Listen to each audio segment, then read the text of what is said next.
Create a new template for adding diagnostic parameters in CANKADO Patient App.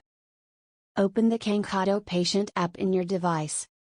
Click on Existing User. Please log in with your registered credentials. You can create diagnostic template for tracking your health parameters. To create a diagnostic template, click on Diagnostics. Click the new template symbol at the bottom right of the screen. Enter your report name here. Select your report type by clicking here. Add the description of your report here. Click on Next to continue. Select the items needed to be listed on the template.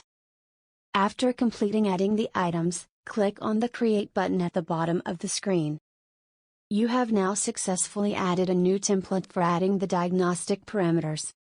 The created new template will be shown in the Diagnostics section. You can add your parameters by clicking the template.